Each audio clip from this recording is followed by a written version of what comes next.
അപ്പോൾ നമുക്ക് അഞ്ചാമത്തെ ക്വസ്റ്റ്യനിലേക്ക് പോവാം. അവിടെ രണ്ട് സ്റ്റേറ്റ്മെൻറ്റുകളാണ് പറഞ്ഞിരിക്കുന്നത്. Statement 1, both metal and non metals exist in P and D block elements. Statement 2, non metals have higher ionisation enthalpy and higher electronegativity than metals. Statement 1, അത് നമ്മുടെ പി ബ്ലോക്കിലെ ഇൻട്രൊഡക്ഷൻ ടോപ്പിക്ക് നമുക്ക് എൻട്രൻസ് എക്സാമിനേഷൻ്റെ സിലബസിലുണ്ട്. പി ബ്ലോക്ക് എല്ലാ ഭാഗങ്ങളും ഇല്ലെങ്കിലും നമുക്ക് inorganic കെമിസ്ട്രിയിൽ നിന്ന് നമുക്ക് classification of elements and periodicity in properties എന്നുള്ള ചാപ്റ്ററിൽ പീരിയോഡിക് ടേബിളിൻ്റെ ഇൻട്രൊഡക്ഷൻ പറയുന്നുണ്ട്, ഗ്രൂപ്പുകളുടെ കാര്യം മെൻഷൻ ചെയ്യുന്നുണ്ട്. അതുപോലെ പി ബ്ലോക്കിലെ ജനറൽ പ്രോപ്പർട്ടീസ് നമ്മുടെ സിലബസിലുണ്ട്. അതിൽ നിന്നാണ് ഈ ക്വസ്റ്റ്യൻ വന്നിരിക്കുന്നത്.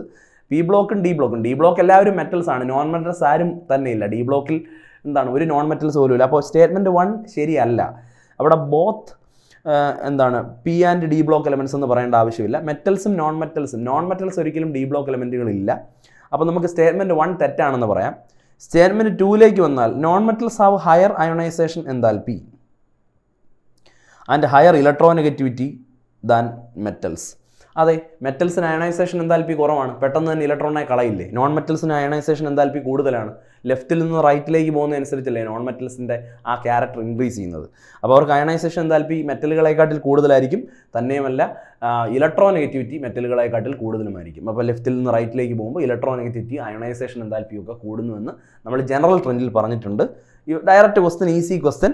അപ്പോൾ സ്റ്റേറ്റ്മെൻറ്റ് 1 റോങ് ആണ്, സ്റ്റേറ്റ്മെൻറ്റ് 2 ശരിയായ സ്റ്റേറ്റ്മെൻ്റ് ആണ്. അപ്പോൾ നമുക്കിങ്ങനെ പറയാം, statement 1 is false but statement 2 is true. Option 2 is the right choice. Okay.